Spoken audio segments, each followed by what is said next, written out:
Bonjour à tous! Comment traiter de l'introduction au droit sans parler de la pyramide des normes? Ce sera donc le sujet de cette vidéo. Nous l'avons vu dans la vidéo sur les sources de la règle de droit, il existe un grand nombre de normes écrites, de textes qui ont chacun une valeur, une force obligatoire différente, qui parfois touchent au même domaine, au même droit. Il faut donc pouvoir les hiérarchiser pour savoir lequel prime sur lequel. Dans le cas d'une loi contraire à la Constitution, laquelle s'applique, la loi ou la Constitution? C'est la réponse qu'apporte le juriste Hans Kelsen avec sa fameuse pyramide. Chaque norme doit être en conformité avec celle qui la surplombe, d'où la forme de pyramide. Vous en trouverez diverses variations sur Internet, certaines très succinctes, d'autres beaucoup plus détaillées. Cette pyramide peut être divisée en 3 blocs que nous allons étudier. Et là, je vous dis une bêtise, c'est plutôt en 4 blocs. On retrouve en premier le bloc de constitutionnalité, puis le bloc de conventionnalité, ensuite le bloc de légalité et pour finir le bloc réglementaire. Pas de piège ici, les noms parlent d'eux-mêmes. Nous l'avons dit, au sommet de cette pyramide des normes se trouve le bloc de constitutionnalité.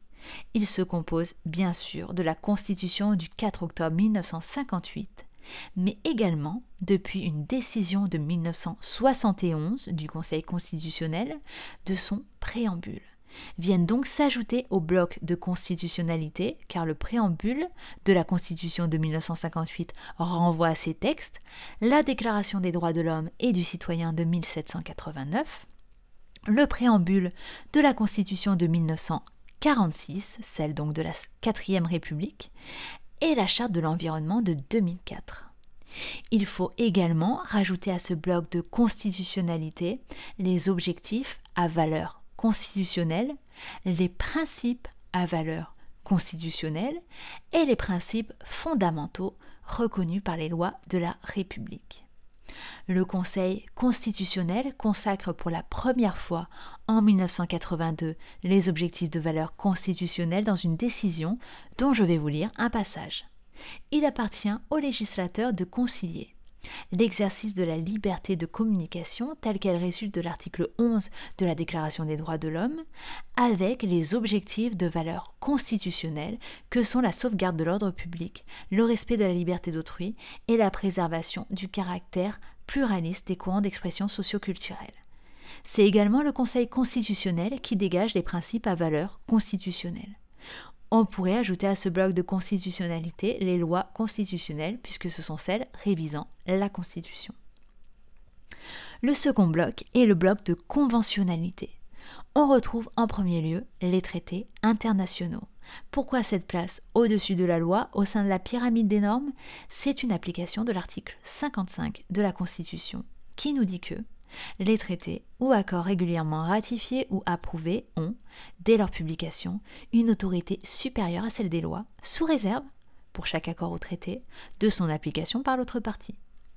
Bien sûr, on retrouve également dans ce bloc le droit de l'Union européenne, qui se compose du droit primaire et du droit dérivé, et le droit européen, et par ce terme on pense par exemple à la Convention européenne de sauvegarde des droits de l'homme et des libertés fondamentales, qui est une convention européenne et non pas de l'Union européenne, à ne pas confondre. Le troisième bloc est enfin le bloc de l'égalité. En un seul mot, il est donc composé des différentes lois, mais également des ordonnances. Ainsi, on y retrouve en premier les lois organiques de l'article 46. C'est une loi qui précise l'organisation et le fonctionnement des pouvoirs publics et qui complète la Constitution, mais sans lui apporter de modification. Ensuite, on retrouve les lois référendaires de l'article 11. Donc adoptées par le biais d'un référendum national. Ces lois ne peuvent pas être soumises à un contrôle de constitutionnalité car elles sont votées directement par le peuple. On retrouve ensuite ce que l'on appelle la loi ordinaire, dont le domaine est défini à l'article 34 de la Constitution. C'est donc la loi standard, on va dire. Viennent ensuite les ordonnances de l'article 38 de la Constitution. Cet article nous dit que le gouvernement peut, pour l'exécution de son programme, demander au Parlement l'autorisation de prendre par ordonnance, pendant un délai limité, des mesures qui sont normalement du domaine de la loi. Les ordonnances sont prises en Conseil des ministres après avis du Conseil d'État. Une loi d'habilitation est donc votée par le Parlement pour autoriser temporairement et dans un domaine déterminé le gouvernement à prendre des ordonnances, qui seront du coup ratifiées avant un certain délai, sinon elles deviendront caduques. Donc c'est un procédé très utilisé, vous le verrez. Enfin, on termine par le bloc réglementaire. Celui-ci comprend les règlements autonomes de l'article 37 de la Constitution. Quant à leur domaine, cet article se contente de nous dire les matières autres que celles qui sont du domaine de la loi ont un caractère réglementaire. On trouve dans ce bloc les décrets du président de la République ou du Premier ministre qui peuvent être autonomes ou d'application. Il se divise en 3 catégories. Les décrets en Conseil des ministres signés par le président de la République, les décrets en Conseil d'État signés par le Premier ministre, les décrets simples également signés par le Premier ministre. Font également partie du bloc réglementaire les arrêtés. Ils peuvent être ministériels, interministériels, préfectoraux ou municipaux.